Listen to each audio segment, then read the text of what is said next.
Bom dia, boa tarde, boa noite para você que nos acompanha aqui no Livrando.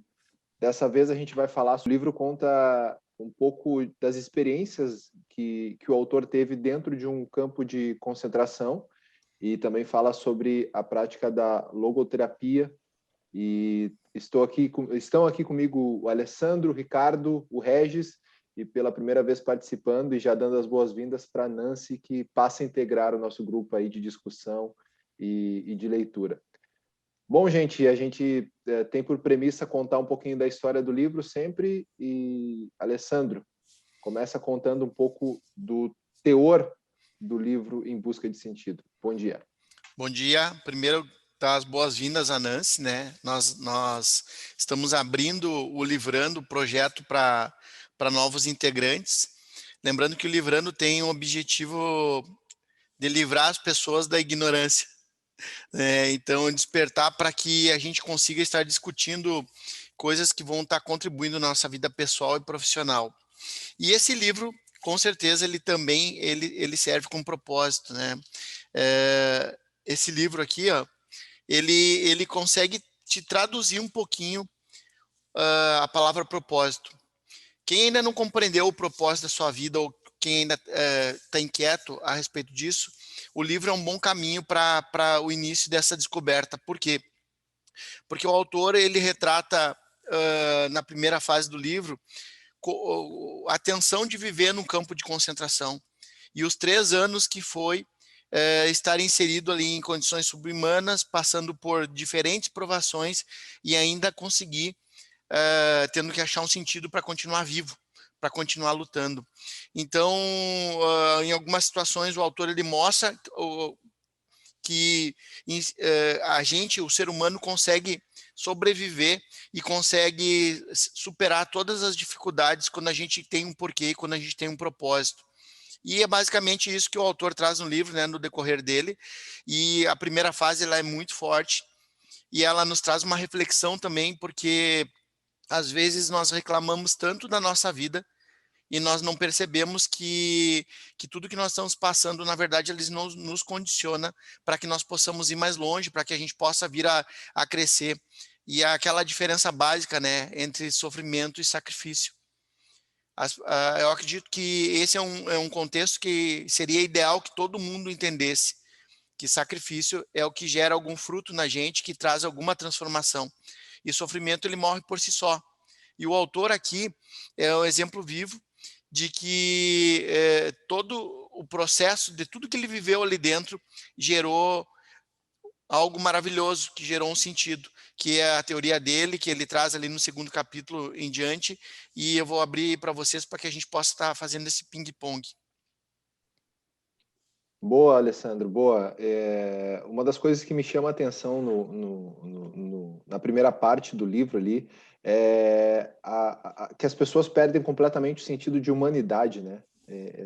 Tu deixa de ser um ser humano e ele até relata, nem os animais são tratados dessa forma. Lembrando que isso é um livro de 1946, né, gente? Hoje em dia, os animais, eu tenho um animal em casa, são tratados como ser humano qualquer, mas na época ele até contextualizou que nenhum animal era tratado dessa forma. E que as pessoas também se sentiam assim, que se sentiam menores que um animal, não tinham nome, eram chamados por número, não tinham família, não tinham profissão, quer dizer, a gente sabe da história o que aconteceu, mas toda vez que a gente lê, eu pelo menos toda vez que eu leio e relembro, sempre é chocante. E o livro também fala de que as pessoas que conseguiram sobreviver, vai um pouco ao encontro do que o Alessandro falou, tinha um sentido para isso, né? Tinha um sentido de enfrentar todo esse sofrimento e tinha um sentido do porquê se manterem vivos diante de todas as condições impostas e diante de tanta falta do básico, de comida, de noções básicas. Então, para ver como a cabeça da gente é que manda, seja na nossa vida hoje em dia, seja numa situação extrema. Então, se você não tem a cabeça pronta para encarar os desafios e para se manter vivo com base em um propósito, você acaba sucumbindo e morrendo, né? Nancy, eu vou te chamar para contribuir, mas vamos lá, Regis, desculpa aí. Diante dessa observação toda aí do campo de concentração, né? Ele traz mais para frente ali uma tríade trágica, como ele chama, né? Seriam três principais problemas do ser humano, que é a questão da dor, né? A questão da culpa e a questão da morte, né? E diante disso também a observação no campo de concentração, a questão do otimismo básico, né? Diante dessa tríade. A questão da dor, de transformar essa dor em conquista, né? E numa realização humana. Algo que nós já falamos também em livrandos anteriores aí, que é encarar as dores, né? E a partir dela tirar força, né? A segunda tríade que ele fala é a questão de culpa, né? Também a necessidade, a possibilidade que a gente tem de extrair da culpa uma oportunidade de mudar e de fazer alguma coisa diferente, né? E também dessa tríade do sofrimento, ele fala da morte, né? Que geralmente as pessoas têm medo de algo que é certo desde que nós nascemos, é que nós vamos morrer, né? E diante dessa transitoriedade da vida, né, que a gente possa ter incentivos aí para... Nós falamos semana passada dos nossos Everestes, né? Para que a gente possa se motivar e prosseguir caminhando aí rumo aos nossos objetivos, né? Que é isso que ele também fala, né? Ele, inclusive no campo de concentração ali, que o maior número de óbitos, de mortes, as pessoas se entregavam à morte depois que passavam algumas datas especiais, tipo o Natal, né? Então, o Natal era uma expectativa que se gerava no prisioneiro de guerra naquela época, o sonho, o desejo de estar com a família nessa data importante. Quando passava isso, né, a dor era intensa a ponto deles abandonarem a vida, né, no sentido de vida. É interessante, né, Regis, que eles perdiam tudo. E aí ele relata ali no início do livro, né, quando eles chegaram ao local, no trem, com 1.500 pessoas, vagões, 80 por vagão, que eles não sabiam para onde eles estavam indo, que eles achavam que eles iam trabalhar numa fábrica, e quando eles se depararam com a situação de eles serem despidos de tudo que eles tinham, e eles passavam a ser unicamente um número. Né? E quando a gente entra, e essas reflexões que a gente tem feito aqui no Livrando, elas realmente são bem profundas, né? Porque quando a gente não consegue compreender que a gente está aqui para viver e que tem um propósito realmente de a gente fazer alguma coisa, a gente passa a sobreviver. E assim como o autor relata lá, o número era 119, 104, as pessoas passam a ser como um número, vivendo sem entender um propósito, sobrevivendo, tendo as condições mais básicas e esperando realmente a data festiva que vai conseguir alcançar alguma coisa. E o triste é que a data festiva, às vezes, está correlacionado a jogar com a Mega Sena, a sorte privilegiar, a felicidade de um outro que vai realizar por ti o que tu tem que fazer. E aí entra a questão da gente ressignificar, né? Que, tipo, cara, não importa a situação onde eu estou inserido, e o autor mostra isso, né? E ele fala que as pessoas que trocavam o cigarro pela comida eram os que estavam próximos de morrer, porque perdiam o sentido, e perdiam o sentido, às vezes, da própria sobrevivência, que é a coisa mais comum do ser humano, que é de tu se alimentar. E aí, quando isso acontecia, ele traz o termo, né, que eles iam para o frio, que era, eles escolhiam ir lá e segurar na cerca eletrificada e morrer eletrificado. Então, essa questão da gente poder ressignificar as circunstâncias independente daquela ação, e esse relato que o autor traz ali no início, ele traz isso muito forte, né? Da gente poder se perceber, pô, mas qual é que tá a minha situação afinal? Será que tá tudo tão ruim quanto eu tô achando? Porque olha a sua volta, aprenda a ser grato por todas as situações e ressignificar essas situações para que a gente consiga realmente encontrar um novo sentido. E a gratidão, ela traz isso, né?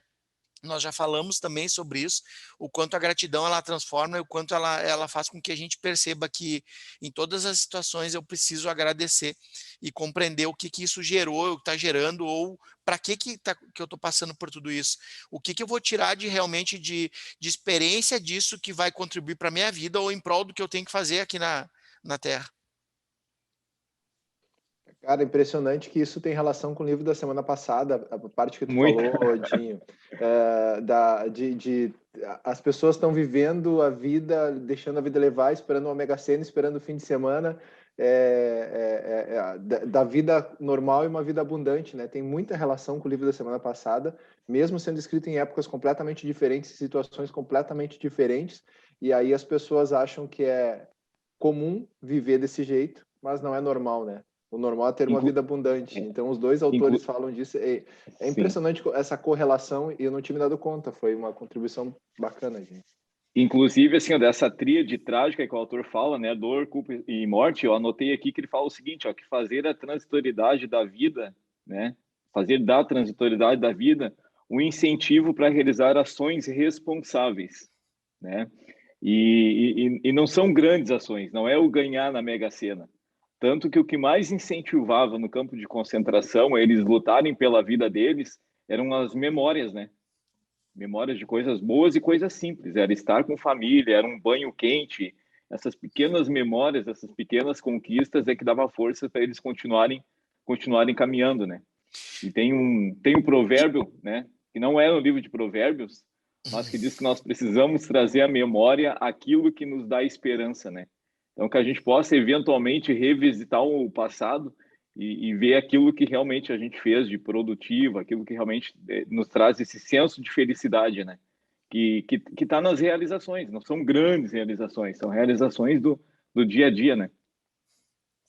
E era algo que falava também, né, quando colocavam eles para tomar banho, né, que eles ficavam, falavam, tiravam todo da gente, inclusive o cabelo, tudo, e a gente ficava com a nudez, né, se referindo também, sinto essa reflexão de, se a gente perde tudo, o que a gente fica, não? Porque ele fala, a pior parte estava ainda por vir, quando ele sai do campo de concentração e se dá conta que toda a família dele já não estava mais viva, né, então era achar outro motivo. E aí a gente pensa, se a gente perde nossa família, se a gente perde nosso negócio, nossa profissão, nossa carreira, que o que ainda fica dentro da gente, né? Que a gente é, apesar da perca de tudo o material, de tudo que está ao redor nosso. E aí também está relacionado com essa parte do propósito, eu sinto, né? Porque a gente fala, eu sou pai, eu sou mãe, eu sou irmã, eu sou profissional, mas além disso que tu é, se tu perder tudo isso, o que ainda fica contigo? Dessas, não? Essa reflexão e ele perde tudo, né? Ao final, quando ele está e essa constante busca do de achar sentido, eles também colocam no livro, ele escreve quando as pessoas decidem não viver mais, e não era a dor que fazia, mas era essa falta de ter um motivo para continuar vivos, e é algo que acontece muito, né? Essa nova geração de pessoas, os índices de suicídio têm aumentado, né? Então, quais que serão esses motivos? Por isso que o livro tem ganhado ainda mais popularidade, né? As pessoas têm perdido essa parte de procurar ainda na dor um motivo para continuar, né? Sinto que isso... Essa questão do vazio, né, Nancy, que o autor fala, as pessoas acabavam ficando vazias, e isso que tu trouxe, nossa, foi muito, muito profundo, né, porque realmente, se tu perder tudo, o que fica? E aí a gente volta para aquele contexto que não é o que eu tenho, não, é o que eu sou, né? Eu estou pai. E essas fases diferentes que a gente vai passando na vida, e a gente entende que cada uma vai ter um significado diferente, mas todas elas constroem o quê? Constroem a tua jornada, elas constroem o teu caminho do que realmente tu precisa estar fazendo aqui. Porque a gente percebe que as pessoas, assim como lá no campo de concentração, elas lidavam diferente com as situações. Mas quando que a gente tem essa noção realmente de tipo, cara, mas por que eu estou passando por tudo isso, né? Como que eu preciso ou como que eu consigo ressignificar isso? Tem a ver com conhecimento.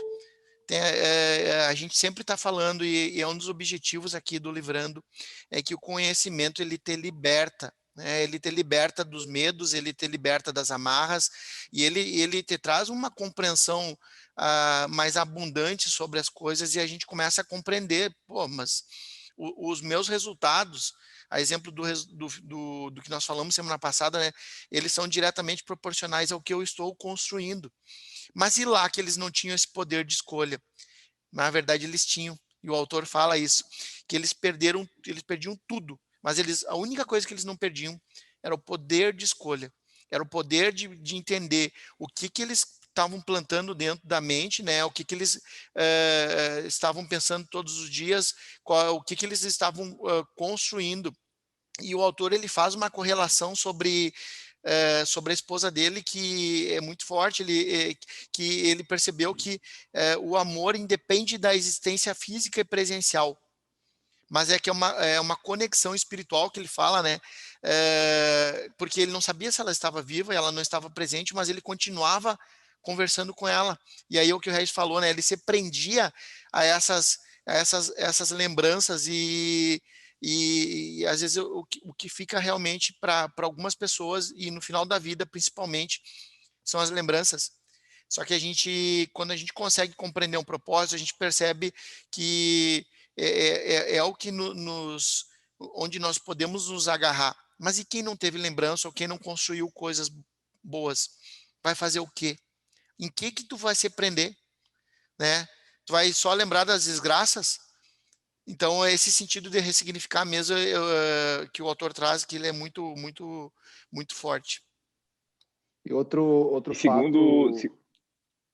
Vai lá, Regis. Segundo o autor, assim, ó, existe 3 formas da gente ressignificar a vida e ter um sentido, né?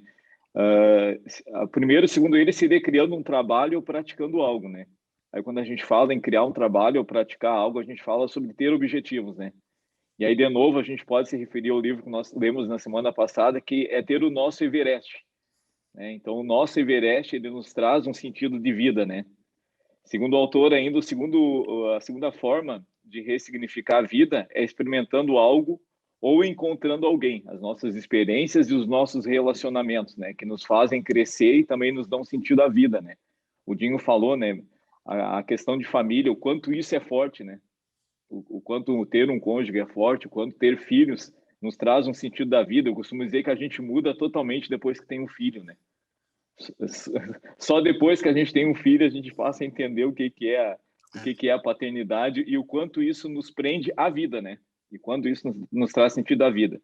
E terceiro, segundo o autor, para ressignificar a vida e algo que nos traz sentido, são as atitudes tomadas diante do sofrimento, porque o sofrimento ele é inevitável, né? Então que a gente possa toda hora estar ressignificando aí. E o sofrimento, ele deixa de ser um sofrimento. Eu anotei essa frase: o sofrimento ele deixa de ser um sofrimento quando ele encontra um sentido. Então, que a gente possa buscar sentido em tudo aquilo que a gente está vivendo, seja positivo ou seja negativo, né? Eu ia comentar antes outro fato que o autor fala é sobre as pessoas, né? Que as pessoas não mudavam por estar no campo de concentração, seja os prisioneiros, sejam os capos, sejam os guardas, as pessoas continuavam sendo o que elas eram, só a sua essência era exacerbada em função do meio da situação. Os guardas eram selecionados por serem os mais cruéis e mais violentos. Os capos eram selecionados por isso. E até os próprios prisioneiros tinham umas atitudes que condiziam com o que eles eram na essência. Então, para você ver, né, é sempre sobre as pessoas também, é sempre sobre como você se posiciona com relação à situação e sempre como você se posiciona em relação aos outros, né? Tanto é que no final ali, quando ele fala que já estava no final da guerra e estavam por sair, os guardas mudavam a atitude. Então, eram ruins porque as pessoas eram ruins. E alguns eram bons que ajudavam, ele falava também o cara que servia a sopa do fundo, né, para pegar algumas ervilhas. São pessoas que são boas na essência e mesmo diante de todo aquele caos, da forma com que eles podiam, ajudavam os outros. Então, a gente é o que a gente é. Não é o meio Eduardo, que influencia. e aí entra aquela questão, né, que a gente sempre fala, dinheiro e poder revela caráter. E esses prisioneiros que ficavam nas posições ali de chefia, na verdade lá eles ganham poder. E isso a gente vê dentro do exército, acredito, né, Ricardo? O poder revela muito caráter. Quando o cara é soldado e virou cabo, tu já deve ter passado e visto muita coisa aí. Sim, sim. Assim, o poder muda as pessoas, né? Muitas vezes não é nem a questão do dinheiro, né? É a questão do poder. A gente vê isso na política também, né? Mas uma questão que eu queria falar do ressignificado, que todos abordaram, a importância. Até o autor fala de um caso de um senhor que perdeu, depois de tantos anos junto com a esposa, né? Perdeu a esposa. E aí ele fala para esse senhor, pô, imagine trocar de lugar com a sua esposa. Ela estaria triste por ter perdido o senhor? Não, provavelmente sim. E aí ele fala, então, mais motivo para o senhor ressignificar a sua vida e que a sua vida é importante para ela, né? E aí ele recebe um novo significado de um propósito, né? De ter de ainda viver porque a esposa dele se importava com ele. Dizem bacana, que gente. quer conhecer uma pessoa, dê poder para ela, né? Luiz Eduardo, nessa linha que tu estava falando ali, o autor ele observa também, ele observou no campo de concentração a questão do comportamento, que todo o livro, toda a tese dele, né, a logoterapia está baseada na observação dele no campo de concentração, né? E aí ele diz que ele viu no campo de concentração muitas pessoas, né, muitos pares ali se comportarem como verdadeiros porcos, né, e outros como os verdadeiros santos, né? E ele traz que o ser humano tem dentro de si ambas potencialidades, né? Tanto para santo quanto para porco, né? E qual será concretizada, né? Depende mais da decisão e não da condição, porque todos eles estavam na mesma condição, mas tomaram decisões diferentes ante o sofrimento, né? E aí ele ainda fala, eu acho que é no último parágrafo do livro ali, que o mesmo ser humano que inventou a câmara de gás lá em Auschwitz, ele também entrou na câmara de gás com cabeça erguida, tendo nos lábios o Pai Nosso ou o Shema Israel, né, que é uma oração hebraica, né.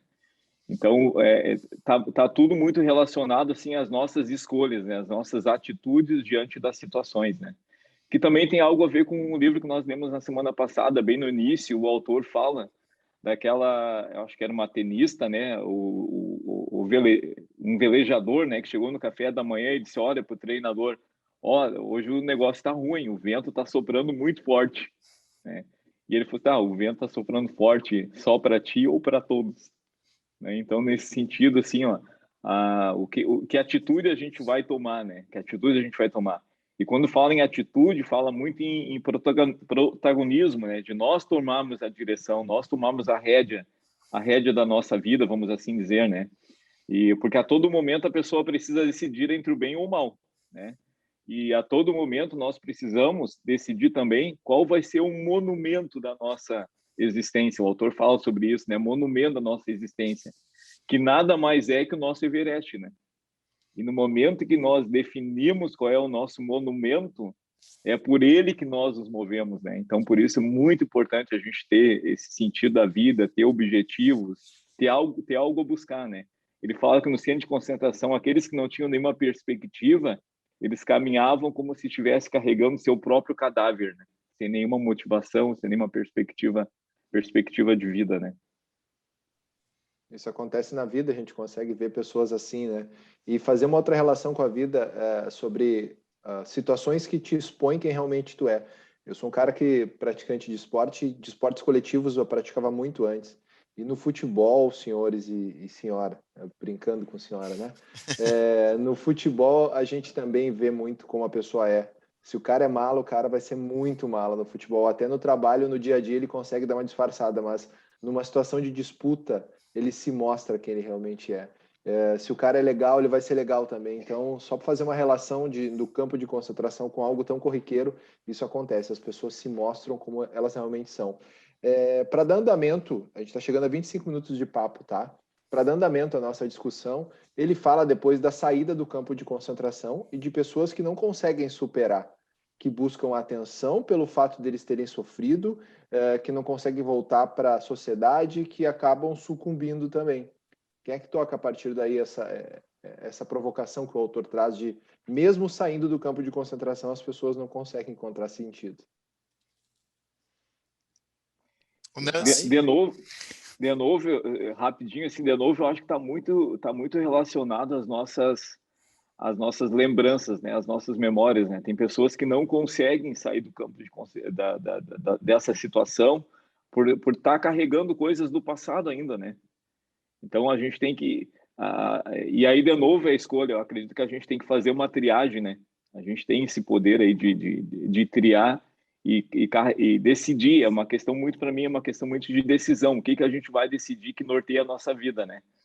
E aí, voltando ao passado, a gente é fruto das nossas experiências, né? Acho que é uma questão de decisão, assim, eu vou decidir viver a partir de hoje, carregando tal mala comigo, né? Coisas positivas ou coisas negativas. É claro que nem sempre é fácil assim, muitas vezes a gente precisa de ajuda, né? A gente precisa de ajuda de Deus, ajuda da família, ajuda de profissionais, como o autor do livro que nós estamos lendo aí, né? Essa questão das pessoas não conseguirem superar, Eduardo, tem a ver com essa capacidade de ressignificar mesmo. Que nós falamos ali no início, né? E o autor faz uma correlação bem interessante sobre a tensão interior e o equilíbrio interior. E eu aprendi uma coisa no exército, que se não está doendo, não está crescendo. E eu trago para a minha vida e as pessoas às vezes não conseguem entender isso. Que eu sempre tento causar um ponto de desconforto. E nem todo mundo está disposto a viver no desconforto. É lógico que tu não vai ser um masoquista que tu vai viver com chicote se batendo. Mas essa tensão, ela nos leva a um ponto onde a gente consegue desenvolver uma inteligência emocional. E quando a gente ressignifica o que a gente passou, eu costumo dizer que você fez uma prova que te deixou mais forte. Você correu uma corrida que te levou mais longe. A grande questão é que, às vezes, as pessoas não estão dispostas a esse esforço e elas entendem que tudo isso é um sofrimento e que não tem sentido. Quando tu entende que essas coisas que você passou, que realmente não foram tão boas e a vida realmente é difícil, que a vida não é fácil, o autor fala, né? A gente consegue compreender que a nossa musculatura ficou mais forte, que a nossa mentalidade ficou mais forte. E aí tem muito a ver, bom, mas de tudo isso, o que eu vou fazer? Como que eu vou pegar toda essa informação, todas essas circunstâncias e o que eu vou gerar com isso? Então, quando as pessoas elas saíam de lá, elas acabavam perdendo um sentido. Porque elas perdiam o que elas tinham. E elas não entendiam o que muitas vezes a gente não consegue compreender, que toda vez que nós perdemos alguma coisa, na verdade, nós estamos ganhando. Nós estamos ganhando a capacidade de fazer novas escolhas, nós estamos ganhando a possibilidade de fazer diferente, nós estamos ganhando um novo rumo, cara, um novo horizonte, só que essa reflexão, ela é importante. Então, as pessoas, elas acabam fugindo das lembranças, né? Elas acabam não conseguindo processar. Ano passado eu passei por um período bem difícil e alguns aqui sabem, onde a gente perdeu todos os clientes da agência. E nós ficamos, eu voltei a um ponto inicial. E quando eu consegui compreender que tudo isso era maravilhoso, porque ia me levar para um outro lugar onde eu não tinha estado, e eu tive a capacidade, eu tinha um controle remoto de poder escolher o que eu vou fazer com isso, qual o canal que eu vou sintonizar, se eu vou ficar na sofrência, ó vida, ó céus, meu Deus. Cara, tem pessoas que reclamam que está chovendo, que tem sol, que está frio, e não consegue compreender que é tudo maravilhoso, né? Depende da maneira e da lente que nós estamos observando o mundo. Então, quando eu entendi que eu tinha uma oportunidade nova, o que eu fiz? A primeira coisa que eu fiz foi visitar todos os lugares onde eu morei. E eu fui numa casinha simples lá, que, tipo, a gente não tinha o que comer. Opa, mas olha como isso aqui foi, como a minha vida é maravilhosa. Aí eu fui olhar, tem pessoas que estão no mesmo lugar e que elas não se moveram. Então, essa capacidade, Luiz, pessoal, que eu acredito que quando a gente olha para trás e compreende, e aí olhar para trás é só 10%, né? Segundo o que a gente aprendeu também no estudo, a minha vida atual, ela é 65 e o meu futuro é 25. Então, cara, eu vou viver o hoje, compreendendo o que eu passei, qual foi essa minha jornada, o que isso realmente gerou para que eu corra para o que eu tenho que fazer. Não que eu me arraste. Eu costumo dizer que eu percebo as pessoas pela passada. E aí, comece a reparar a volta de vocês.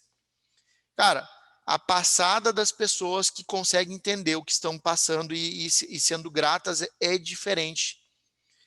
Elas não carregam o peso do próprio corpo morto, né? Elas andam com o ombro para cima, elas conseguem enxergar olhando para frente.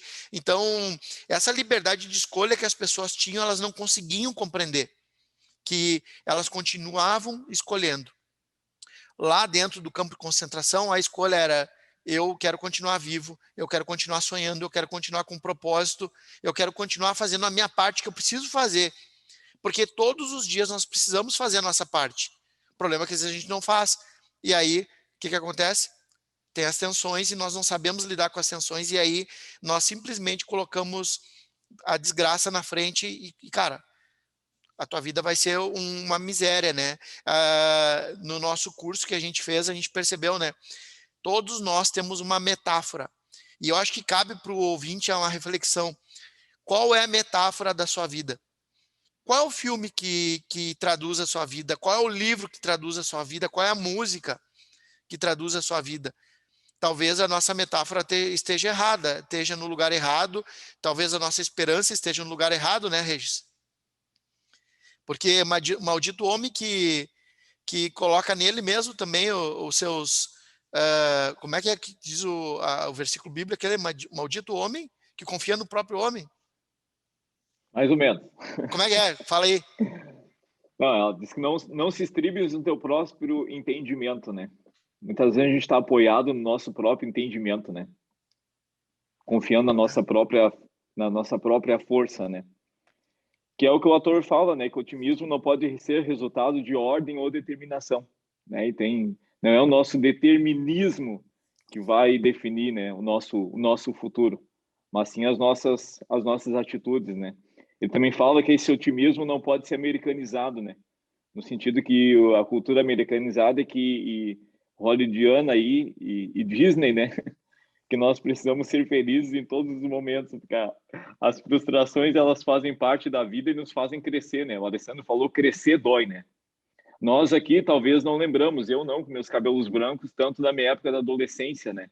Mas eu tenho um filho que saiu da adolescência agora e eu tive que levá-lo diversas vezes no médico, né? E em umas 2 situações aí o médico disse, não, pai, isso aí vai passar, é dor do crescimento. Então é claro que ninguém quer passar por problema, né? Mas o sofrimento faz parte e a gente tem que ter uma postura positiva, né? E ressignificá-lo a cada momento aí. E isso que diferencia as pessoas, né? Essa atitude e o conhecimento também. Entender que muitas coisas são momentâneas, né? O crescimento, essa dor vai ser momentânea, porque uma vez que passa para o seguinte estágio, tu te sente mais confortável. Quando a gente era bebê, estavam crescendo os dentinhos, né? Voltando essa metáfora. Doía, uma vez que cresceram todos os dentes, tá tudo bem. Daí a gente vai para as seguintes fases e conhecer, entender que essas coisas têm elas vão ir mudando, né? Nada é estático, tudo vai se movimentando, mas a atitude também de entender isso é momentâneo, o que eu vou fazer com isso? Isso vai ser uma alavanca para fazer algo ainda melhor, vai ser um aprendizado, o que tu vai pegar desse sofrimento, né? Desse sacrifício, inclusive uma das coisas que também falavam, um sacrifício quando é feito com um propósito, não sente ele como um sacrifício, porque ele não te dói dessa forma, tu entende que tem um bom motivo, quando tu tem que escolher fazer algo pela tua família, ela não te dói, é uma coisa que a gente faz automaticamente, né, pelas pessoas que a gente tem, como ele fala, né, que um dos motivos do sentido é essas relações, essa conexão que a gente que tem com outros, então Eu também, a atitude é algo muito importante. Tem aquela frase que fala, né? 90% é a tua atitude e 10% o que acontece contigo. Então, como é que tu vai reagir ante as coisas que vão te acontecendo? O vento, você falava, né? O vento é o mesmo para todos, para aquela parte do livro que vocês leram da tenista, né? Então, muitas vezes isso acontece. A situação da pandemia foi para todos. Alguns conseguiram sair adiante, inclusive construíram negócios de sucesso. Pessoas construíram muitas coisas, pegaram isso como uma oportunidade e não como uma tragédia, né? Apesar tirando aquela parte trágica da situação, né? E aí, de novo, se eu puder falar, de novo, a questão do protagonismo, né? O Dinho e todos nós falamos sobre isso nos livros que nós lemos, sobre a questão da semeadura, né? De sermos aquilo que a gente tá plantando, né? E o autor traz que o ser humano é autodeterminante, né? Ele não simplesmente existe, mas ele decide qual vai ser a sua existência, né? E o que ele vai se tornar no momento seguinte. O autor fala ainda que o ser humano é finito e limitado, né? A Bíblia também fala disso, né? Fala a média da vida aí, 70 anos, o que passar disso aí é enfado e cansaço, é artrite, artrose, reumatismo, enfim, né? Então a vida ela é limitada e ela é finita, e não se trata de estar livre, né? Não se trata de estar livre de fatores condicionantes. Todos nós temos fatores condicionantes, né? Mas se trata da liberdade de tomar uma posição ante esses condicionamentos, né? Isso é uma constante. Estamos chegando ao final do nosso tempo. Eu vou abrir aqui, eu vou dar as minhas considerações finais e vou abrindo conforme está na minha telinha aqui, da esquerda para a direita, como a gente escreve. Para mim é muito sobre pessoas, ele fala do livro, e tem muita conexão com tudo que a gente já estudou até agora, e como você encara a sua vida e os seus desafios, e o que você faz com o que tem na mão. A tua essência sempre é a mesma, e a situação não muda o que você é, e é sobre como tu encara a tua vida, como tu encara teus desafios, como encara teu negócio, como encara a tua carreira, como encara a tua família. Tu tem o poder de decisão. O Alessandro falou bastante disso e é verdade. A lição do livro é, mesmo numa situação, para mim, obviamente, né, mesmo uma situação tão extrema, tu ainda tem poder de decidir. E acho que é uma lição importante para a gente levar para o nosso dia a dia. Seguindo a minha telinha aqui, Alessandro. Eu acho que a grande reflexão que eu deixo aqui é que a gente pode realmente se adaptar a qualquer situação, quando e como, passando por ela. Então, quando eu consigo compreender que, tipo, cara, eu tenho que enfrentar e depende de mim, eu não vou esperar para os outros para fazer aquilo que é minha responsabilidade, eu paro de terceirizar os meus resultados e eu paro de terceirizar os meus fracassos também. E tem a ver com as historinhas que a gente conta, né? Então, esse poder de decisão, de entender que a felicidade, se ela tá lá em cima da escada, cara, eu preciso subir. E isso faz muito sentido. Então, quando a gente percebe que realmente eu tenho controle remoto e que a escolha é nossa, as coisas começam a fazer mais sentido e eu vou escolher o canal que eu quero sintonizar.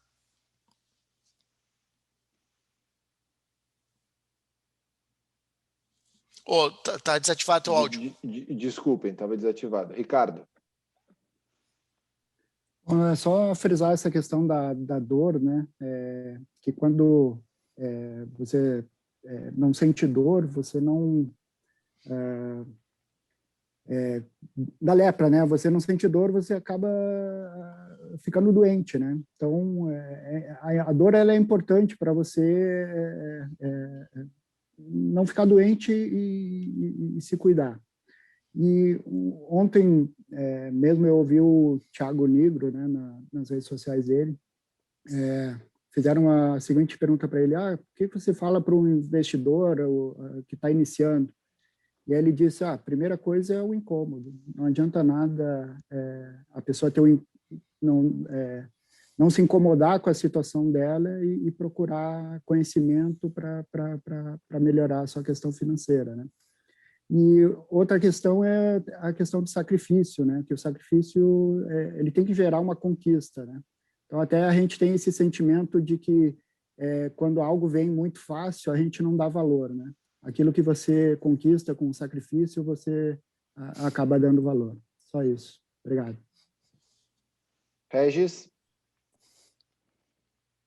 Espetacular o livro, espetacular.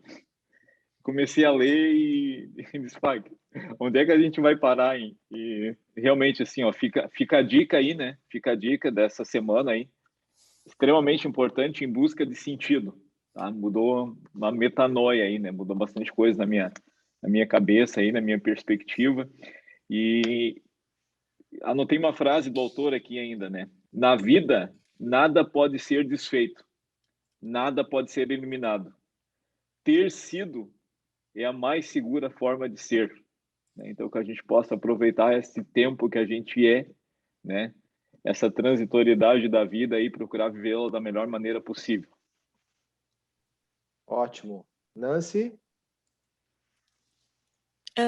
Continuando e complementando o que vocês falavam, né, sobre o que a gente fica desse livro, ele tem as 3 partes que já o Regis falou, né? A primeira sobre, que o autor já fala, né, dentro, é sobre ter objetivos. Às vezes, quando a gente não sabe onde que está indo, todos os caminhos podem te levar, né? Então, ter objetivos, isso vai te ajudando, essa parte do propósito. E a essência das pessoas também, né? A gente é o que é, e isso sempre vai estar aí, e a atitude, né? Como é que você escolhe ver a vida? O autor, no início do livro, ele fala sobre a logoterapia e ele comenta uma frase muito forte, né, para os pacientes: porque você ainda não se matou, né? Porque ainda não se suicidou, porque continua vivo. Então, por que você está vivo? Quais são os seus motivos, o seu porquê? Então, você fazer essa pergunta, e atrelado ao que a Alessandra falava, né, sobre ser grato, a gratidão que a gente tem não só pelas coisas grandes, mas pelas coisas pequenas, e até pelas dores e sofrimentos, né, que eles podem ser essa alavanca para sair de onde a gente está, né, o incômodo que falava o Ricardo, né, até aonde que vai te levar esse incômodo, que coisas tu vai fazer, escolhe fazer com isso para chegar até o teu objetivo. Então tá, gente, agradeço mais uma vez aos amigos aí, esse foi mais um Livrando. Semana que vem a gente tá junto.